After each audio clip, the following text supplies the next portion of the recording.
Hey, what's up, Dean? Sear Performance. We are here Monday, Labor Day. But we gotta get caught up. We are quite a ways behind, probably about 2 months behind. Got DJ's car, real quick. Got the fans wired in. I didn't have another plug, but I did use the old plug, tied both grounds together, ran it down to the original plug for power and the ground goes down there. Then the other power, I didn't have another plug, so for now I left it long, just hooked it together so that I could add one in later when I got it. But that power wires ran into the harness all the way back into the car, and I got it upgrading the firmware right now. So that's doing its thing. And then I added the second relay right there where there's two relays. So the new one is the bottom one, so that'll be fan 2. I was trying to put them the other way, so fan 1 would be on the bottom, fan 2 would be on top. No big deal. Got the wires all ran in. The output is gray with a black stripe.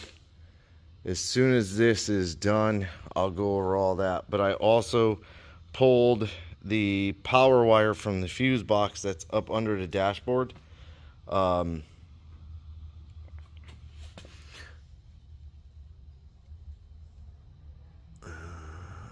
yeah, his dashboard's disabled. I was almost thinking I was updating his dashboard, but I'm not. So I used another fuse. It's a power window fuse, so it doesn't have battery, like direct battery voltage. It's through the fuse box, but it won't matter because it's for fan 2. Yeah, there's that. So I'm gonna finish updating this, come back, and we'll go through the rest of how it's programmed in for 2 fans, and then we'll actually utilize the new output test on the X3 software. Okay, so where I left off yesterday, the ECU was updating the firmware and it got hung, which I immediately go to panic mode, because I have had one other ECU do that on Sean's Mustang, the white Mustang, and it ended up being a bad ECU. And when I say hung, I mean the computer fails to communicate with the ECU. Comes up as an error. So I reset everything, restarted the laptop, turned it back on, and there were no lights on the ECU, which I've learned a lot just now. So I immediately assumed the worst, that the ECU was bad. I immediately started searching. They're not available till October 27th on my account.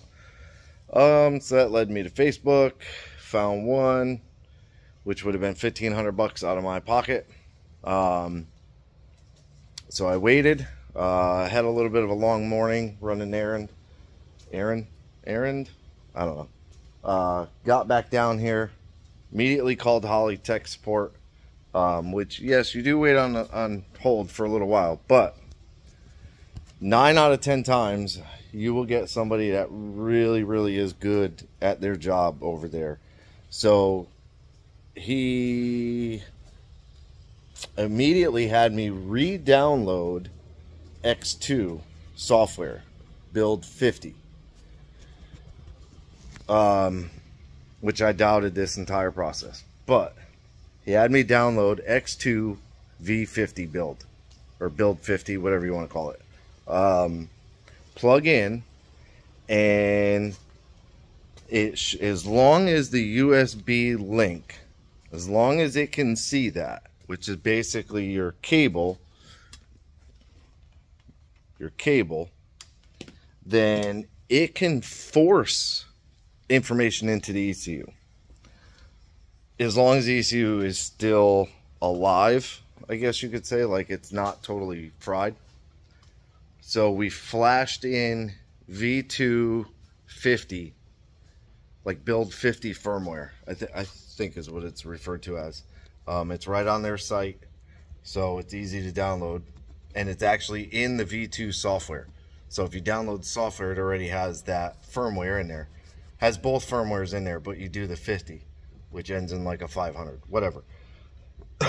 So I started flashing that in. It went through loading in the BAM or something like that, and then it goes into flashing, and that went all the way through.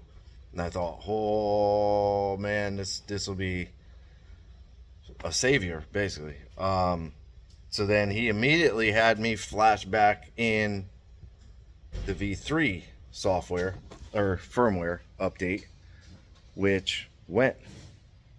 And now I'll show you the advantage to V3 or X3, whatever, however you want to call it. So if we come back to the car, I'll turn the camera on.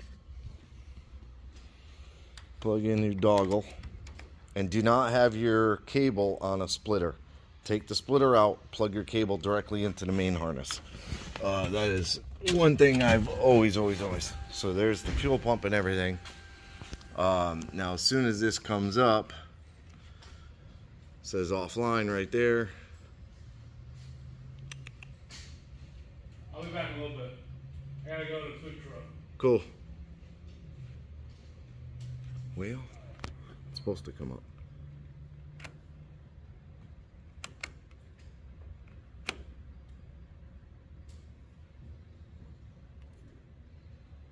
Come on.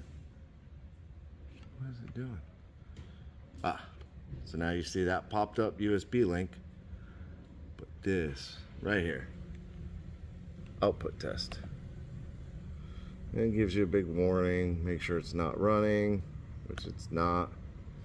So it initializes, then it gives you your fixed outputs, which is fuel pump relay, which we could trigger that on. You can hear the pump. I don't know what low current points output, EST spout or tachometer output. We don't need that. Fan 1. You can hear it. That thing is humming. So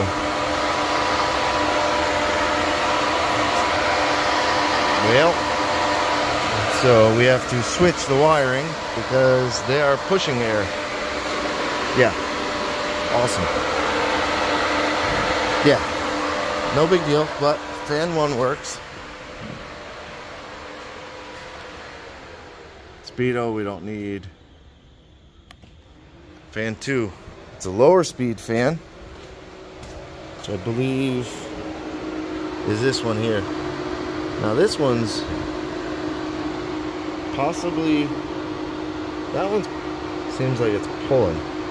I'll have to look, but this is huge for a Terminator to have this now, because we can go through, and I also believe that this will run the expansion module.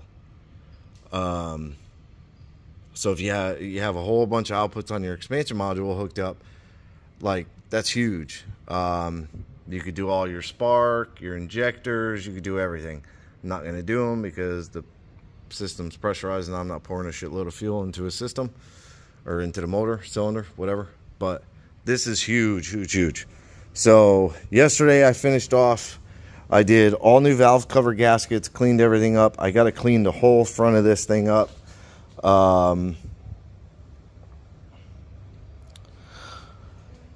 Make sure that I have it wired right, which I'll bring the laptop over, I'll trigger it and watch which way the fan is spinning. So valve cover gaskets are done, everything's cleaned up. He mentioned possibly a leak on the water pump. It's been sat here for a couple of days, and I mean, there's like the tiniest drip down there. So I may put it on the lift, see what's going on. But I do have another water pump. I have both styles of water pumps. This is like the LS1 style, like a Camaro, F-body Camaro, where it has the neck like his has. That's more like the truck style. So it has the upper hose comes off here. So his has the upper hose off the front. So I have both styles. So I do have that style here. And that uses the spacers behind it because of like the truck bracket stuff from ICT Billet, which, I mean, no, I'm not messing with it. No, that's where it has to be. So anyways, that's it. We're all done. Kaput. I'm gonna look at the water pump, see what that needs. It was dirty, and try and get rid of the squeal by cleaning all the grease off. I think the belt probably is embedded with grease at this point. Plus he's been spraying a ton of WD-40 on it, which don't spray WD-40 on your belts. It's not good. But yeah, that's it for this one. Appreciate you watching. Like, subscribe, hit the bell to be notified of new videos, and leave me a comment. Have a good day.